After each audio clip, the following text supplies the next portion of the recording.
नमस्कार दोस्तों, स्वागत है आपका न्यू उत्कर्ष इस यूट्यूब चैनल में। आज के इस वीडियो में हम देखने वाले हैं यूरेनियम के प्रमुख भंडारों के बारे में। देखेंगे कि कौन कौन से यूरेनियम के प्रमुख भंडार हैं, उनकी हम चर्चा करेंगे। और ये मानचित्र बना हुआ है जिसमें चीज़ें मैंने लिख दी हैं, बना दिया, इनको आप मैप बना लीजिएगा।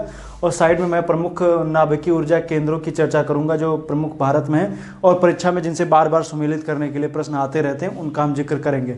तो आइए देखते हैं आज के इस वीडियो में प्रमुख नाभिकीय ऊर्जा केंद्रों की हम बात करेंगे और साथ साथ में हम बात करेंगे यूरेनियम के भंडार और साइड में कुछ थोरियम के क्षेत्रों की हम चर्चा कर लेंगे। तो आइए देखते हैं यूरेनियम के प्रमुख भंडार। ये मैप बनाइए, मैप बना करके इसमें जो भी चीज़ें मैंने लिख रखी हैं उनको आप देख लीजिए और इसको आप बना लीजिएगा। तो आइए देखते हैं यूरेनियम की बात करेंगे, यूरेनियम के भंडार अर्थात यूरेनियम की बात करेंगे। तो यूरेनियम मुख्य रूप से जब हम देखेंगे तो धारवाड़ क्रम की चट्टानों में हमें देखने को मिलता है। धारवाड़ क्रम की आप जान रहे हैं, आर्कियन युग की धारवाड़ क्रम की, उसके बाद कुडप्पा, विंध्य, फिर गोंडवाना, फिर दक्कन, ये सब आते हैं। तो उसमें जब देखेंगे तो मुख्य रूप से धारवाड़ क्रम की जो चट्टानें हैं उनमें ये देखने को मिलता है और इसको मेटल ऑफ होप के नाम से भी जाना जाता है। यूरेनियम का घनत्व तो बहुत अधिक होता है और इसलिए कह सकते हैं एक विस्फोटक के तौर पे, या कहें कि एक छोटे से आप लेकर के चले जाइए और बड़ा सा धमाका करके मतलब उसे किया जा सकता है। हालांकि इसके उपयोग भी देखेंगे तो इसका उपयोग ऊर्जा उत्पादन में जिस तरीके से मैं देख रहा हूँ, आप देखिए नाभिकीय ऊर्जा केंद्रों में जिस तरीके से उपयोग किया जाता है, ऊर्जा के उत्पादन में उपयोग किया जाता है, परमाणु बम बनाने में इसका उपयोग किया जाता है और उर्वरकों में भी, उर्वरकों में जब हम देखेंगे तो फास्फेट उर्वरक बनाने में इसका उपयोग किया जाता है। हालांकि जो इसका मतलब यूरेनियम जो बनता है वो जो इसके अयस्क हैं, पिचब्लेंड, थोरियानाइट और सामरस्काइट, इनसे बनता है। आगे जब हम देखेंगे तो इन अयस्कों को प्रगलन विधि के जरिए इनको अयस्क से धातु में बदला जाता है। तो इसके से इनसे क्या होगा, फिर आगे चल करके यूरेनियम बनता है। तो अब बात करेंगे जो भारत में प्रमुख यूरेनियम के क्षेत्रों को जब हम देखेंगे तो कौन कौन से, उनको हम देखेंगे। थोरियम की जब बात करेंगे तो थोरियम वगैरह देखें तो केरल की जो मोनोजाइट बालू वगैरह, इन सब जगहों पर थोरियम वगैरह मिल जाता है। तो आइए देखते हैं, ये मैप है, इस मैप में आइए देखते हैं। शुरुआत करते हैं यूपी में। तो यूपी में जब हम देखेंगे तो कहाँ पर, ललितपुर में, यूपी के ललितपुर में। ललितपुर जब आप देखेंगे तो यूपी का जब मैप आप बनाएंगे तो कुछ इस तरीके से दिखता है। जो ये वाला हिस्सा दिखता है यही है ललितपुर, नीचे का हिस्सा जो है वही ललितपुर वाला एरिया। जहाँ पर देखेंगे तो ये वाला हिस्सा ललितपुर कुछ इस तरीके से है। तो वहीं पर ये ललितपुर यहीं पर दिखता है, तीन तरफ से मध्य प्रदेश से घिरा हुआ है ललितपुर। तो वहीं पर ये सिर्फ वहाँ पर देखेंगे तो सिर्फ वहाँ पर क्या है कि ये यूरेनियम के भंडार पाए जाते हैं। अब उत्तराखंड में जब देखेंगे तो देहरादून और चमोली है। आप जाने ना, ये पहले तो यूपी का ही पार्ट था, 2000 में अलग हो गया। तो ये उत्तराखंड और चमोली। और हिमाचल प्रदेश में देखेंगे तो कुल्लू है। हिमाचल प्रदेश का एरिया कौन सा, कुल्लू। झारखंड मुख्य रूप से देखेंगे तो पूरे भारत में सबसे ज़्यादा जो फेमस जगह है वो झारखंड का एरिया है। झारखंड का सिंहभूमि जिला है जिसमें काफ़ी ज़्यादा है और उसमें मुख्य रूप से देखेंगे तो जादूगोड़ा है। तो झारखंड में देखेंगे तो जादूगोड़ा, भाटिन और नरवा पहाड़, तुरमाडीह, तो तुरमडीह, ये सब कहाँ, सब सिंहभूमि। तो देखिए सिंहभूमि पूछा जाए या जादूगोड़ा पूछा जाए, दोनों तरीके से आप पूछा जाएगा तो आप झारखंड लगाएंगे तो याद रखिएगा ये झारखंड के जादूगोड़ा, झारखंड। और छत्तीसगढ़ का दुर्ग जिला, छत्तीसगढ़ का दुर्ग जो है वो फेमस है। आंध्र प्रदेश का कुडप्पा और नल्लौर, ये दोनों फेमस हैं। कुडप्पा क्रम की चट्टानें भी, कुडप्पा और नल्लौर। कर्नाटका में जब देखेंगे तो गुलबर्गा और गोगी, ये दोनों इंपॉर्टेंट हैं। वैसे ज़्यादा नहीं, गुलबर्गा आप याद रखिएगा। और कर्नाटक का गुलबर्गा आप देखेंगे तो इतिहास में जब विजयनगर साम्राज्य आप देखते हैं तो गुलबर्गा का नाम कई बार आता है, गुलबर्गा। तो आप लोग गुलबर्गा को मैप में देखिए और विजयनगर साम्राज्य में इतिहास में आप गुलबर्गा के बारे में पढ़ते रहे हैं। और महाराष्ट्र में देखेंगे तो मोगरा और भंडारा, भंडारा इंपॉर्टेंट है, याद रखिएगा, मोगरा नहीं भंडारा इंपॉर्टेंट है। बाकी राजस्थान में जब हम देखेंगे तो रोहिल घटेश्वर सीकर डिस्ट्रिक्ट में पड़ता है, उदयपुर, अलवर, झुंझुनू, इतने जगहों पर है। रोहिल घटेश्वर, उदयपुर, अलवर, झुंझुनू, इतनी जगहों पर है। हालांकि कुछ और जगह हैं लेकिन मुख्य रूप से यही है, याद रखिएगा। और जब देखेंगे तो मेघालय के क्षेत्रों में जब आप देखते हैं तो मेघालय के क्षेत्रों में देखने को मिलता है डिमिया सियात। कौन सा, डिमिया सियात इंपॉर्टेंट है। ये गारो खासी जयंतियाँ ये नहीं पड़ती ना, उसमें ही है। तो याद रखिएगा डिमिया सियात कहाँ पर, मेघालय के क्षेत्र में है। तो याद रखिएगा मेघालय के क्षेत्र में डिमिया सियात। अब आइए प्रमुख ऊर्जा केंद्रों की भी हम चर्चा कर लेते हैं, लेकिन अब इसमें पहले से मैं बता दूं कि कौन कौन से इंपॉर्टेंट है, फिर हम इसमें आएंगे।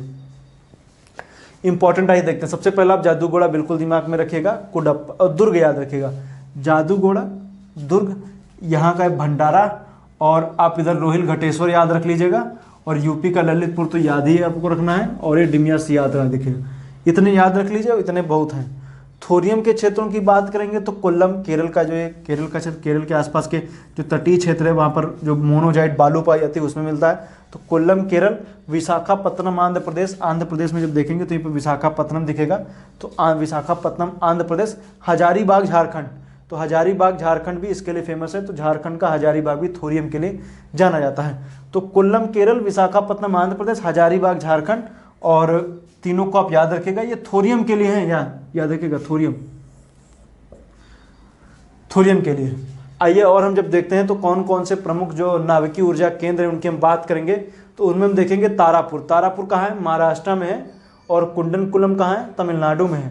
नरोरा जो देखेंगे तो बुलंदशहर यूपी में पड़ता है, कैगा कर्नाटक में है, कलपक्कम तमिलनाडु में है, काकरापार गुजरात में है, जैतापुर महाराष्ट्र में है। इसमें से दरअसल क्या है कि इसमें से आप सभी जितने लिखे हुए हैं, मतलब जो 7 के 7 लिखे हुए हैं, एक भी ऐसा नहीं कि जो इंपॉर्टेंट ना हो, सबके सब इंपॉर्टेंट है, आपको बिल्कुल जवान पे रटे होने चाहिए। ये तो बिल्कुल भी आप भूल नहीं सकते इनको, आप इनको नहीं भूलना। तारापुर जैसे आप याद रखें महाराष्ट्र का, कुंडनकुलम तो बिल्कुल दिमाग में रखना है, नरोरा, कैगा, कलपक्कम, काकरापार, जैतापुर, तो ये सभी इंपॉर्टेंट हैं। इनमें देखिए कुंडनकुलम के ऊपर प्रश्न पूछा था, तारापुर पूछा जाता रहा है, कैगा कर्नाटक बहुत बार पूछा जाता रहा है, बार परीक्षाओं में जब देखेंगे तो इनसे ये नहीं पूछा था कैगा कहाँ है, बस एक तरफ दे दिया जाएगा, मान लीजिए तारापुर, कुंडनकुलम, नरोरा, कैगा दे दिया गया, इधर कुछ दूसरे स्टेट दे दिए गए, पूछा गया कौन सा सुमेलित है कौन सा नहीं है, या ऐसा पूछ रहा जाएगा कि निम्न को सुमेलित कीजिए, इस तरीके से मैचिंग के लिए आ जाएगा, तो आप लोग इनको बताना पड़ेगा, तो आप लोग इनको तैयार रखें।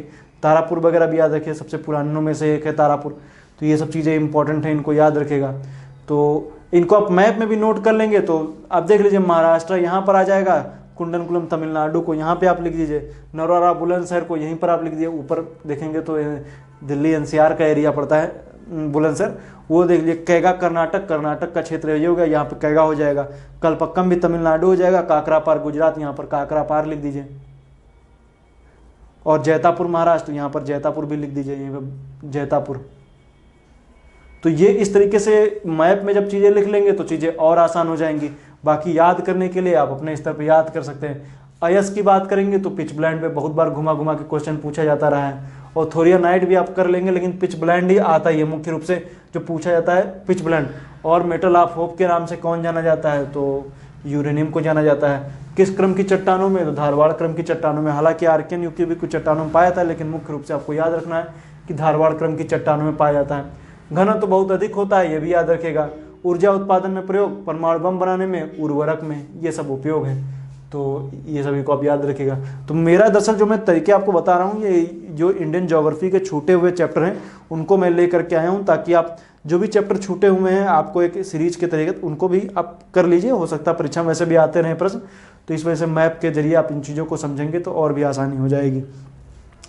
तो बाकी जब नेक्स्ट वीडियो वगैरह लेकर के आएंगे तो उसमें कोयला के क्षेत्रों को मैंने नहीं बताया, जैसे मैं देख रहा था अभी खनिज के कई सारे चैप्टर जो छूटे पड़े हुए हैं उनको नहीं मैंने बताया, तो मैं कोयला आधारित प्रमुख क्षेत्रों के बारे में बता देंगे कि कौन से कोयला आधारित क्षेत्र हैं, कोयला के मतलब कौन कौन से कहाँ कहाँ पर कोयले का उत्पादन होता है उनको हम बता देंगे। और बाकी इन सब चीज़ों को जब आप देखेंगे तो चीज़ें और भी आसान हो जाएंगी परीक्षा में। दरअसल आप देखेंगे तो देखिए फिजिकल ज्योग्राफी वगैरह तो आप पढ़ते ही हैं, खूब अच्छे से पढ़ें, और उम्मीद करता हूँ आपको सब तैयार भी होगी। लेकिन जो थोड़ा सा आप जब इस एरिया में आते हैं, थोड़ा सा कह सकते हैं कि जब थोड़ा सा कौन कौन सी खान खनिज ये सब जो और उद्योग वगैरह के जब सेक्शन में जब आप आते हैं तो बहुत दिक्कत होती है, क्योंकि चीज़ें बिल्कुल फैक्ट पे होती हैं, इनमें आपको बहुत ज़्यादा समझ नहीं सकते, मुख्य रूप से सब कुछ आपको याद करना पड़ता है। तो जब याद करना पड़ता है बस वहीं पे चीज़ें गड़बड़ा जाती हैं, क्योंकि आप जल्दी सब चीज़ें याद कर नहीं पाएंगे, परीक्षा में कोई फैक्ट कहीं से उठा के दे दिया जाएगा।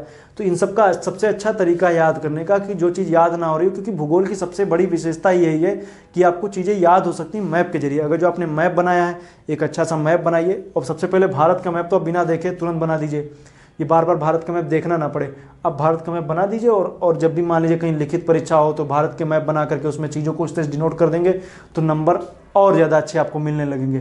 तो इस वजह से क्या होगा कि कह सकते हैं कि आप अपना थोड़ा सा इंप्रूवमेंट अपने अंदर लाइए, मैप बनाइए, चीज़ों को वहीं पर डिनोट कीजिए, जो भी चीज़ें बताई गई उनको डिनोट कीजिए, और साथ में साइड में आप नोट कर लिया कीजिए कि हाँ ये 3-4 हैं, इनको तो पढ़ना ही पढ़ना है, ये वो मोस्ट इंपॉर्टेंट की श्रेणी में इसमें से निकाल लीजिए। जो मैंने बताया अभी, जो 4-5 मैंने बताए उनको साइड में नोट कर लीजिए कि ये तो पढ़ना ही पढ़ना है, बाकी के तो हम पढ़ेंगे ही।